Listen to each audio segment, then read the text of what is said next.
I am Roxy, and I'm here with Rockstars Glued Radio interviewing Life After This. Woohoo! Yeah. So, first of all, tell me about your name. Where did you guys get your name from? I think it was just kind of the idea of starting fresh. Several of us had been in previous bands, and we're starting something new, so it was just kind of a life after this, kind of life after our old bands, and starting something fresh and new, I think. Yeah. Nice.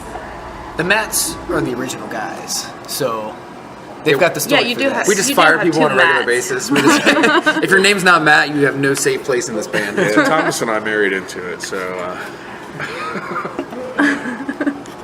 So, what does your music mean to you? What? That's a great question because it's fun being. Because I saw Life After This perform and being in a prior band, and then I heard them play, and they played music that I wanted to play. Like that style of music. Like these guys they rock and they get it. And they saw me playing in a prior band, and then they had a spot on the guitar and asked me to come audition, and here we are. For me, the music is very therapeutic. It's a connection with people, like being raw and being yourself and actually really putting yourself out there and being extremely vulnerable in situations where, you're afraid, is this going to be accepted? Is this going to be understood? Is this going to be what I think it's going to be? And then finding, it's the true moment of finding out what people are actually going to feel and what they're actually going to respond to. And you do have that deep, intimate connection of like, I'm giving my all here. Is it being reciprocated, So I know you won an award for a domestic violence video. Tell me a little bit about that. Yeah, actually, Kiwanis Club gave us an award for doing our video for Madison. It's speaking out against domestic violence and child abuse. We are, huge believers in the fact that nowadays there's no reason any of these things should exist. I mean, there's so much help out there, and there's so much knowledge, and there's so many answers and so many solutions. Even if you don't know what the right one is, there's so many places to ask, and just take it upon yourself. If you are feeling overwhelmed, if you are feeling in a trapped situation, before you lash out, just ask someone for help. There's plenty of it out there to prevent very terrible situations. It's amazing, yeah. Wow. And that's awesome that you incorporate that into your music as well. I Absolutely. find that very intriguing. So, what is in store for you for 2018? 2018. We've actually already started working on some new music, and we're really looking forward to getting back in the studio and getting another EP out soon. We're really shooting for summer, I think, right? We're going to go back into the studio. Yeah. We'd like to live in the studio if we could, but it's expensive. The studio is the home away from home. Love being there. You did just put out a new release for We sure American Dream. Tell me a little bit about that and all that endured. For me personally, it was fun to, because we had our EP, Holding On to Humanity, and that was the first EP that I recorded, as a guitar player with Life After This. And I was still pretty green, but, I learned a lot from that EP on what to do with the next EP, talking to the producer, and getting to know the band better and what works and what doesn't work. And just really, it was fun going to the studio a second time with this EP and just playing with the songs and putting the parts together and just making it the best EP we can do. It's awesome. Yeah, and it was interesting because you released the first one, what was Holding On to Humanity, and we were pretty proud of that. We were pretty happy with that, and then it always is the fear of the second one, like don't suck, don't screw it up, like is sophomore slump. Yeah, like the sophomore slump. Like, are we going to be able to do something else that we're happy with, and that people are going to be happy with, or are we going to be one of those bands that like it sounds watered down, or it sounds we changed too much, or you just never know.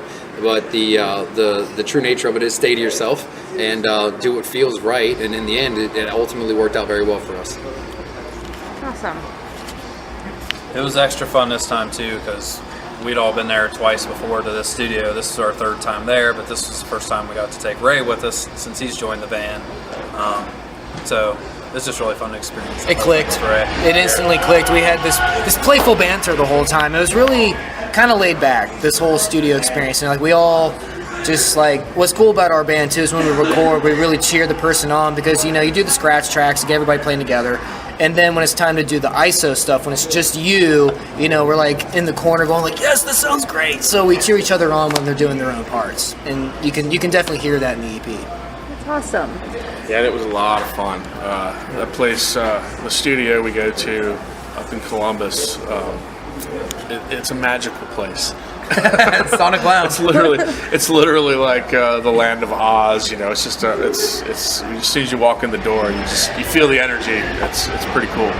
Yeah, Joe Veers. We highly suggest every band check him out, unless it starts getting so booked that we can't get in. In which case, back off. Yeah. So you talk about this magic, and I want to know, is there a song that you guys particularly come together with as far as what you've been through and what you're, you know, about to go through? I think it's funny with this last EP, a lot of people have told us that there's a lot of diversity on this one as compared to the first one. A lot of the songs kind of sound different. I think that's true with all of us. I think each one of us has a different favorite song on the EP that means a little more to us, maybe for some reason or another, but that's a good thing. Yeah, reaches more people out. It is good. Yeah, we definitely try to put different personalities and everything. Every song, let it speak for itself, and it is weird because, you know, it's kind of like at some point you put so much effort and so much energy into every song, and it's cliche, but it's like they're your children. You know what I mean? It's like someone saying, "What's your favorite kid?" And you're like, "Well, I kind of have one, but I'm not supposed to say." Yeah. Yeah, it's pretty awesome when you ask people what's your favorite song off of it, and you can ask 10 different people and they all have different answers. Yes. It's like, That's that's exactly really right. cool. Each song has a different feel and a different vibe to it. It's kind of fun, you know. It's not just one long song. It's a bunch of different songs, but it has a nice flow to it. So you all collaborate your own little inputs into what you write, and you definitely reach out to your fans in a tremendous way. We actually buy all of our music from Girl Scouts of America. They write all of our lyrics for us and the melodies and everything. So yeah, it's That's we awesome. buy cookies, we buy songs. It's everybody wins. That's a big part of our band, is connecting with our fans. I think we consider most of our fans friends now because it's just a big family to us. That's how we see it, you know. They're not just fans, because fans is kind of like the casual, you know, way to say it. Like, our fans are really, they're true friends, you know. We love being around them. It's a great feeling. It's like a big family. Amazing. That's amazing. Wow. So, what would you say to our younger listeners? What advice would you give them as far as how your music portrays to them? Definitely be authentic. You know, me personally, I grew up with the video games Guitar Hero and Rock Band. Yes. And, you know, it's fun playing plastic toy guitar, and that's honestly where I discovered a lot of the bands that I listen to now was a video game. And, you know, with the technology that's out there now, you know, I learned how to play guitar through YouTube. Just looking at Metallica videos, you know, I really fell in love with Metallica in high school, and, you know, it's fun on toy guitar, but, you know, I just thought to myself, man, I want to learn these songs on real guitar. And I think for younger people out there, you know, just pick up an instrument. You know, there's, you know, digital music's good. You know, it's different recording on a computer, but when you have a physical instrument in your hand, you know, it's just, there's no beating the real instrument. There really isn't. I would say to the younger generation, learn to be yourself faster. You'll enjoy it a lot more. Because, you know, you spend a lot of time, it's supposed to sound like this, or I'm supposed to do this, or this is the way this is supposed to go. And then throughout all this process, and as you get kind of more mature in it, you really start doing just what feels right to you and what sounds right to you.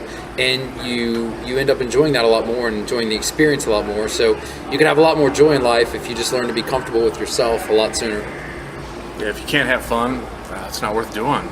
Yeah. I mean, just enjoy it. Don't listen to anybody else. Do what you want.